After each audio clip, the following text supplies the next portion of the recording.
Assalamualaikum warahmatullahi wabarakatuh. Perkenalkan, saya Intan Nuraini Ramdhani selaku moderator pada presentasi kali ini.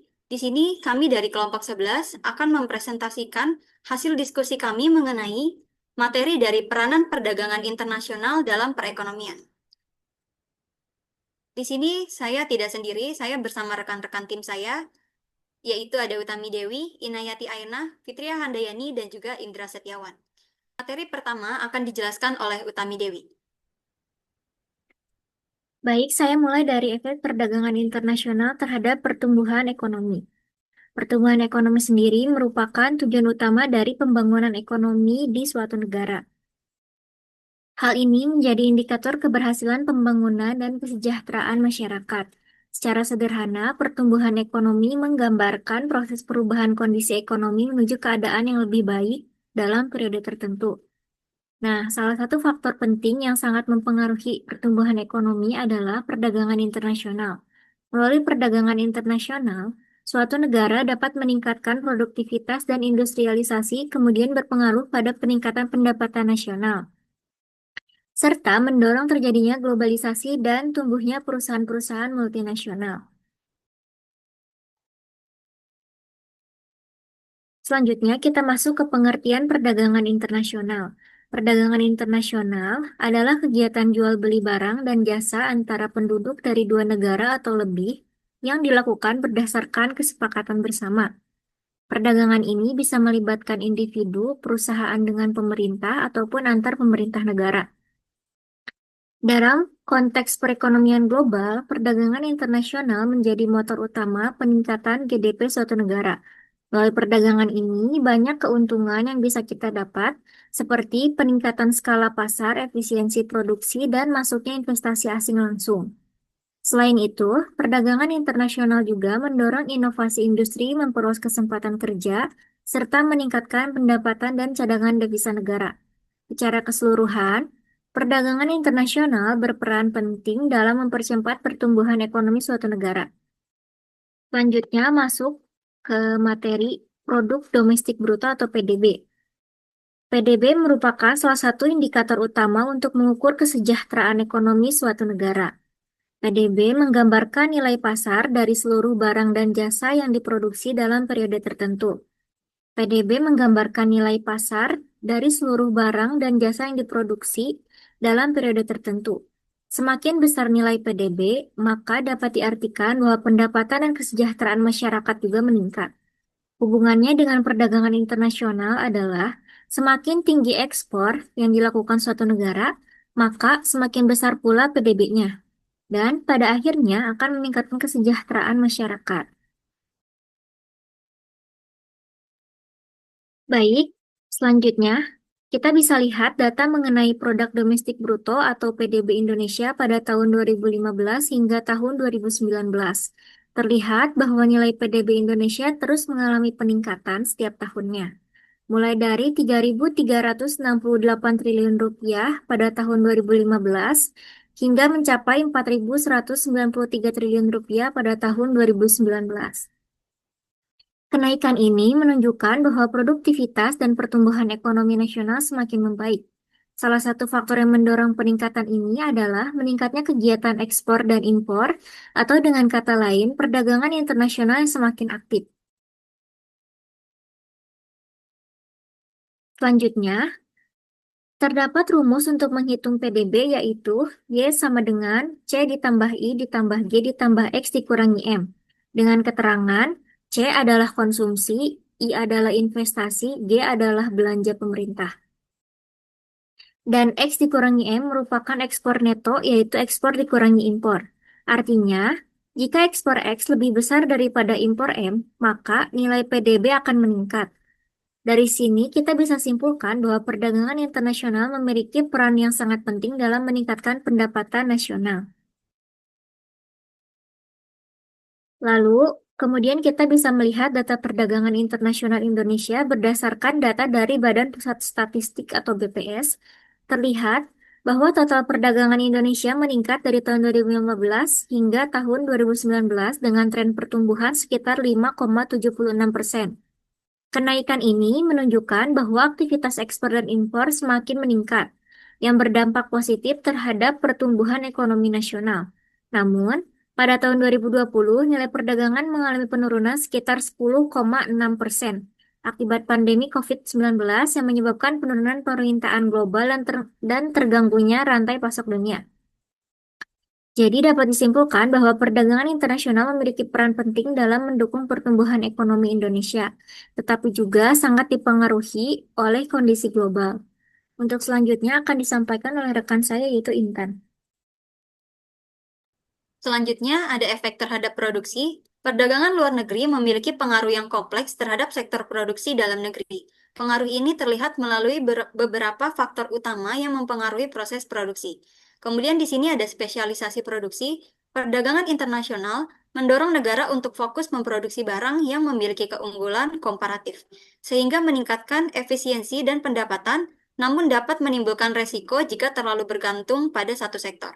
Penyebabnya akan terjadi ketidakstabilan pasar luar negeri, keamanan nasional, dan juga dualisme. Kemudian di sini ada 3 grafik yang akan saya jelaskan mengenai materi yang telah saya jelaskan sebelumnya. Di grafik pertama ada grafik perkembangan produksi barang dan jasa. Dapat dilihat di sini warna batang dari masing-masing tahun memiliki warna yang berbeda-beda. Sektor seperti industri, pengolahan, dan konstruksi cenderung stabil, sedangkan transportasi dan pergudangan turun tajam di tahun 2020 karena dampak pandemi. Sebaliknya, sektor informasi dan komunikasi justru tumbuh cukup tinggi karena meningkatnya aktivitas digital selama masa itu. Kemudian di grafik kedua ini ada grafik mengenai investasi migas dan non-migas Indonesia dari tahun 2019 hingga tahun 2021. Di sini terlihat kalau garis non-migas yang berwarna kuning cenderung lebih tinggi dan stabil dibandingkan migas, artinya sektor non-migas menjadi pendorong utama investasi nasional dan terus meningkat terutama di tahun 2021. Ini menunjukkan adanya perbaikan ekonomi dan meningkatnya kepercayaan investor.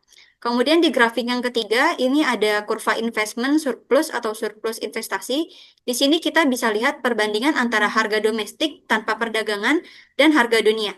Ketika harga dunia lebih rendah, konsumen dalam negeri bisa membeli barang lebih murah. Ini menciptakan consumer surplus atau keuntungan bagi konsumen. Tapi di sisi lain, produsen lokal sedikit dirugikan karena harus bersaing dengan harga yang lebih rendah.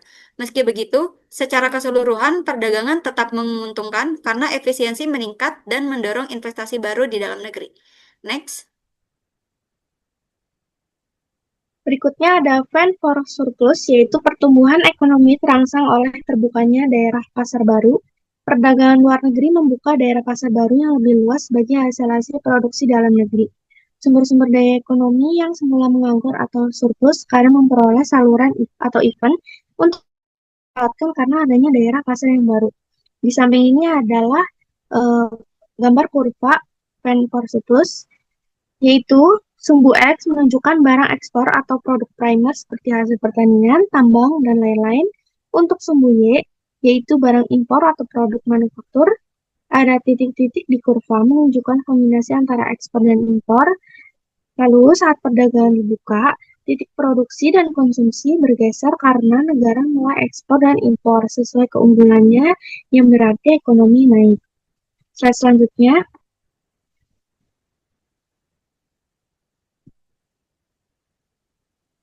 Ada kenaikan produktivitas.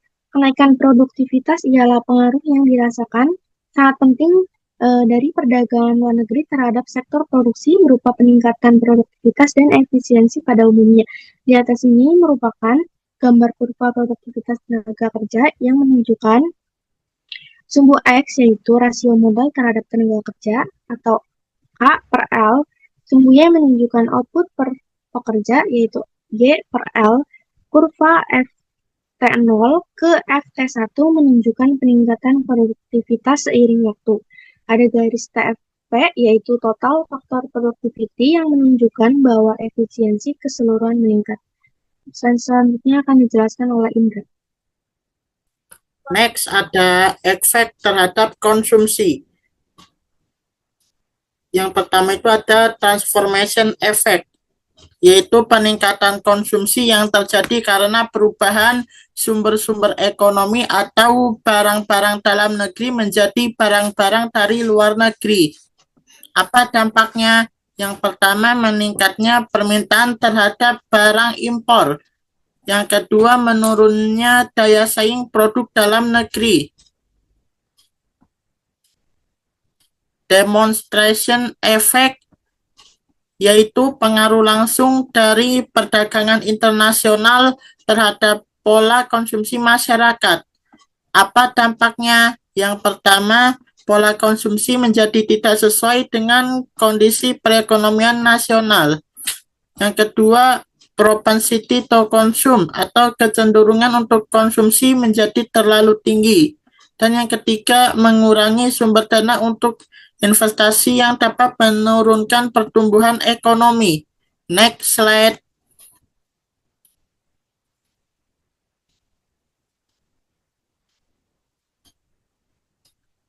Next ada efek terhadap distribusi pendapatan.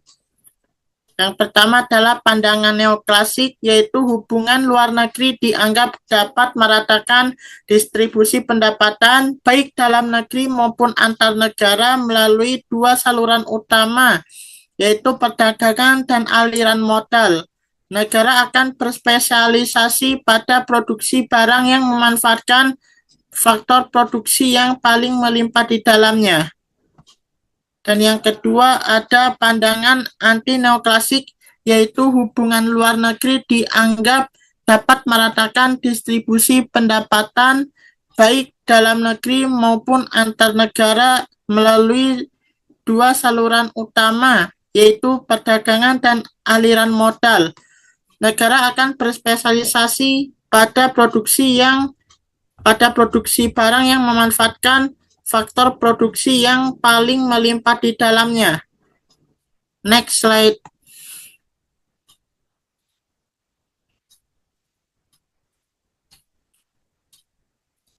Next ada kurva efek distribusi pendapatan. Dari gambar tersebut bahwa kurva ini menunjukkan hubungan produksi dan konsumsi dua barang, yaitu makanan dan manufaktur. Garis PP ini menggambarkan batas produksi maksimum. Titik 2 adalah kondisi tanpa perdagangan, sedangkan titik 1 menunjukkan perdagangan bebas dengan spesialisasi sesuai dengan keunggulan komparatif. Garis budget constraint menunjukkan harga dunia dan area biru menandakan keuntungan dari perdagangan atau gains from trade. Selanjutnya yang akan disampaikan oleh Fitria Handayani. Selanjutnya, efek terhadap neraca perdagangan. Perdagangan internasional adalah kegiatan jual beli antar negara berdasarkan kesepakatan bersama yang merupakan bentuk kerja sama ekonomi. Kegiatannya melibatkan neraca perdagangan atau ekspor neto, yaitu selisih antara ekspor dan impor. Perdagangan internasional melibatkan transaksi ekonomi yang dicatat dalam neraca perdagangan, yaitu selisih antara nilai ekspor dan impor suatu negara dalam periode tertentu. Neraca perdagangan menjadi komponen utama dalam neraca pembayaran karena menunjukkan ukuran seluruh transaksi internasional suatu negara. Neraca perdagangan adalah bagian dari neraca pembayaran yang mencatat transaksi antar negara. Neraca pembayaran terdiri dari neraca berjalan dan neraca modal. Jika ekspor lebih besar dari impor, neraca perdagangan disebut positif. Di sini ada grafik menjadi 3, yaitu di tabel ini bisa kita lihat nilai ekspor Indonesia dari bulan Januari sampai April tahun 2022. Nilai terus meningkat dari sekitar 19.000 juta dolar dari Januari jadi 27.000 juta dolar di April. Sebagian besar ekspor berasal dari sektor non-migas, terutama dari industri dan pertambangan. Artinya ekspor kita banyak didukung oleh hasil olahan dan sumber daya alam. Selanjutnya, ini Di tabel impor terlihat bahwa nilai impor Indonesia cukup berfluktuasi, masih stabil. Komponen impor terbesar adalah bahan baku, lalu disusul barang modal dan barang konsumsi.